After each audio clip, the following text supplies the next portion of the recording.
한 주간 동안도 평안하셨습니까? 웨스트민스터 신앙고백서 강론을 시작하겠습니다. 오늘 주제는 세례, 성찬, 지난 시간에 성례에 대해서 개괄적으로 했기 때문에 이제 그 성례의 두 가지 요소인 세례 그리고 성찬에 대해서 웨스트민스터 신앙고백서는 연이어 이렇게 교훈하고 있죠.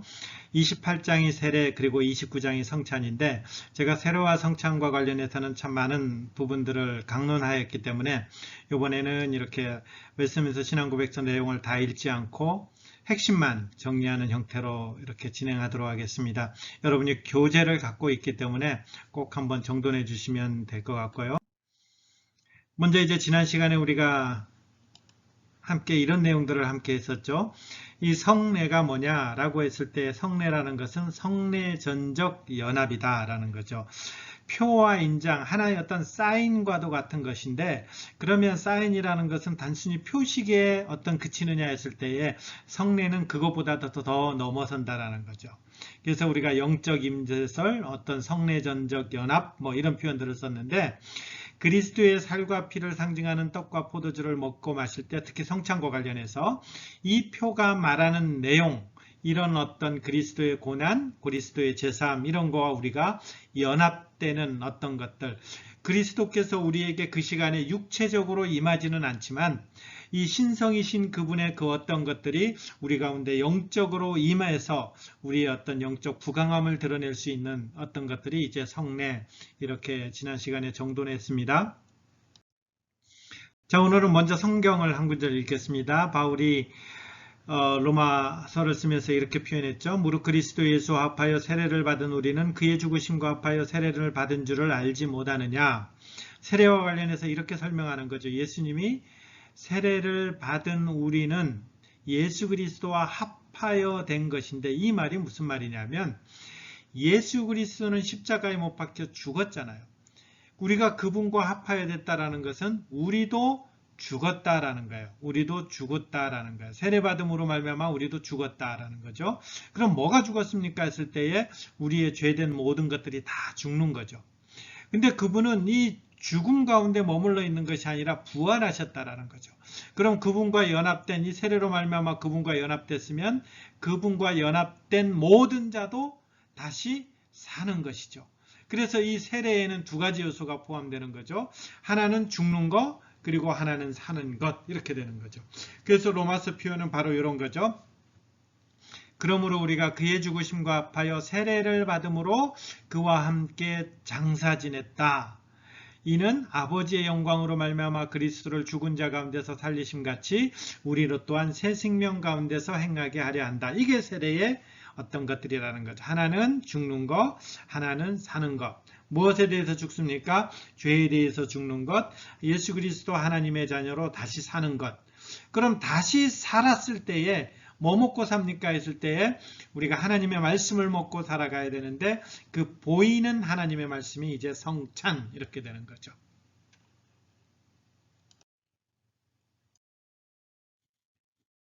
그래서 이제 제가 요 두 가지를 이렇게 표 하나로 좀 정리해 봤어요. 이 표만 잘 이해하시면 될 것 같고, 여러분 교재를 웨스트민스터 신앙고백서 문구들을 한번 잘 살펴보시면 될 것 같습니다. 성례라고 했을 때 우리는 이성례죠. 이성례. 성례에는 두 가지 종류만 우리는 인정하고 우리는 하나님의 말씀으로 받고 있는 것이죠. 하나는 성례에는 세례가 있고 또 성찬이 있다라는 것입니다. 그럼 이 세례는 뭐고 성찬이 뭡니까? 라고 했을 때에 우리 교재에는 굉장히 길게 쓴 이유가 이 성례와 관련해서 로마 캐톨릭에서 너무 우상시하고 신비적으로 만들어놨기 때문에 이것은 아니다, 이것은 아니다, 이것은 아니다, 이런 것들을 설명하다 보니까 좀 길어졌어요. 근데 우리는 거기까지 어떤 면으로는 살펴보지 않아도 충분히 이해할 수 있는 여지가 있기 때문에 제가 이 표로만 설명드릴게요. 세례라는 것은 뭐냐면 이 성례의 두 가지 요소 중에 세례라는 것, 여러분 왼쪽에 보시면 나와 있죠.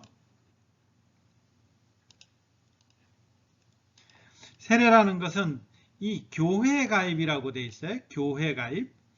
교회 가입이 뭐냐면 이 우리가 보이는 교회, 가시적인 교회에 여러분들이 투표를 하거나 아니면 임직을 하거나 모든 것이 할 때에 사실상 세례교인 이상입니다 할 때 바로 이 이 원리가 적용되는 거죠. 그래서 교회의 멤버 정회원이 된다라는 것은 세례를 받은 사람만이 갈 수 있는 거죠. 그러나 이것은 나타나는 가시적인 것이고요. 세례의 근본적인 의미는 이제 이런 것들이 포함되는 거죠. 가장 중요한 게 연합이라는 것. 누구와 연합요? 그리스도와 연합이 포함된 것이겠죠. 그리스도와 연합. 이 연합됨으로 말미암아 무슨 일이 일어나나요? 우리가 중생, 다시 태어나는 것이 있는 거죠. 그리고 다시 태어나기 위해서는 어떻게 돼야 되나요? 다시 태어나면 어떻게 돼야 되나요? 거기에 사죄, 칭의, 새 생명이 은혜가 있는 것입니다. 이 세례라는 것은 뭐냐면 그리스도와 함께 죄에 대해서 완전히 죽는 것이죠. 그럼 죽음 상태에 있느냐? 그게 아니라 중생, 다시 태어난다는 거죠. 다시 태어나면 우리에게 어떤 일들이 일어납니까? 사죄, 칭의, 새 생명의 은혜가 있는 것. 이게 세례라는 거죠. 그래서 이 세례라는 것은 물이라는 이 외적 수단을 사용하는데 반드시 성부, 성자, 성령의 이름으로 행해지는 거죠. 우리가 보면 군대에서 혹시 세례 받을 때 보면 굉장히 엉망이잖아요. 막 단체로 몇천 명이 받고 막 그러잖아요. 근데 그 군대에서 그렇게 어떤 사람들은 소위 말해서 초코파이 하나 얻어먹기 위해서 그 세례 받기도 하고 막 그러는데 이 군대에서 세례받은 것이 유효합니까? 했을 때 우리는 뭐라고 답해요? 당연히 유효하죠. 왜 유효한 거예요? 그렇게 엉망으로 받았는데. 바로 이 성부, 성자, 성령의 이름으로. 근데 단 여기는 기록하지 않았지만 합법적인 복음의 말씀의 사역자를 통해서 성례, 세례가 이루어지도록 해야 된다. 이런 표현들을 다시 한번 강조하고 있는 거죠. 물이라는 외적 수단을 사용하지만 근본적으로는 성부, 성자, 성령의 이름으로 세례를 베푸는 게 되는 것입니다. 그래서 우리가 천주교에서 그 영세 받은 사람도 우리가 왔을 때 우리는 세례를 다시 베푸는 것이 아니라 그가 성부, 성자, 성령의 이름으로 세례를 영세를 받았다면 개신교에 와서는 어떻게 되나요? 신앙 고백만 하도록, 우리 장로교에서는 신앙 고백만 하도록 이렇게 되어 있죠. 그렇기 때문에 이것은 죽었다가 다시 사는 것이기 때문에 여러분 죽었다가 살았다가 이렇게 할 수는 없잖아요.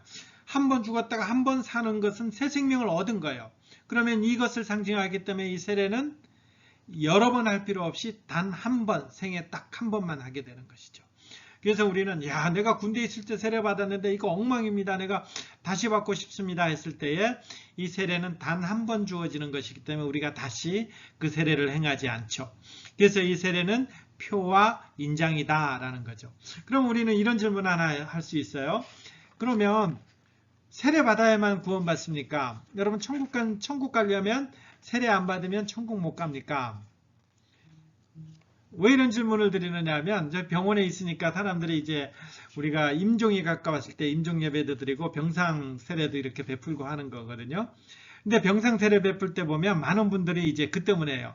이제 세례 받아야만이 이분이 이제 곧 소천하시게 되는데 세례 받아야만이 천국 갈 수 있지 않습니까? 그래서 빨리 세례를 베풀어 주십시오. 이렇게 하는데 우리 개신교에서는 그렇게 생각하지 않는 거죠. 이 세례는 표와 인장이라는 거죠. 표시라는 거죠. 여러분 이 예를 한번 들어보실게요. 옛날에 저희 병원이 이제 저희 병원에 직원으로 입사를 하면 임명식을 해요. 그래서 모든 사람들이 강당에 와서 이렇게 병원장님으로부터 임명장을 이렇게 받게 되죠. 물론 대표로 받고 이런 일들이 있지만 근데 코로나 이후로 이제 이 임명장 수여하는 것이 모이지 못하니까 생략했어요. 그러면 생략하면 그 임명장을 못 받은 거예요. 그 임명장을 못 받고 병원 직원으로 이렇게 할 때 그 사람은 병원 직원입니까? 아닙니까? 당연히 병원 직원이죠. 당연히. 왜요? 임명식도 안 했는데요. 하지만 당연히 병원 직원이 되는 거죠. 이건 상식이죠. 이 세례를 그렇게 생각하시면 된다는 거죠. 표시, 하나님 나라의 교회 조직 속에서 가입되면서 연합, 중생, 사제층이 새 생명을 얻는 그런 어떤 표와 인장으로서의 세례 이렇게 되기 때문에 반드시 세례 받아야만 천국 갑니다. 이렇게는 생각하지 않아도 되는 거죠. 반면에 성찬은 뭔가요? 성찬은 기념한 거예요. 예수 그리스도께서 살과 피를 흘리시면서 살을 찢기시면서 피를 흘리시면서 그 일을 이루신 것을 기념하는 거예요. 그러면 기념에만 그칩니까 했을 때 우리는 지난 시간에 배웠죠. 기념에만 그치는 것이 아니라 그 살을 찢기시면서 그리고 피를 흘리면서 이루신 그 희생의 공로 혜택을 나에게도 주어지는 것. 예수 그리스도가 그 희생을 하면서 그 어떤 것들을 이루셨는데 그 이루신 것을 나에게도 주어지는 것이 성찬이라는 거예요. 어떻게 해요? 영적으로. 이게 왜 가능한가요? 내가 세례받음으로 말미암아 예수 그리스도와 꽉 붙어 있기 때문에 예수 그리스도가 그 희생으로 말미암아 십자가의 죽음으로 말미암아 그리고 부활로 말미암아서 얻어진 그 은택 혜택들이 내가 그와 꽉 붙어 있기 때문에 내게도 주어집니다 하는 보증이 뭐냐면 성찬이는 거죠. 그렇기 때문에 이런 것들이 하나님의 그 영적인 어떤 은혜들이 영적으로 우리에게 충만하게 임하기 때문에 성찬을 통해서 우리는 그것들을 먹고 마시면서 자라는 거죠. 뭐가요? 우리의 어떤 영적인 성장, 영적인 상태들이 자라게 되는 거죠. 그러니까 이것은 어떻게 해야 되는 거예요? 아까 세례는 단 한 번 하면 끝나게 되는데 이것은 반복적으로 해야 되는 거죠. 왜냐하면 계속해서 성장하고 계속해서 성장하고 해야 되는 것이기 때문에. 그래서 우리는 성찬은 반복해서 하는 것이고 세례는 단 한 번 하게 되는 것입니다. 이게 성례인 것이죠.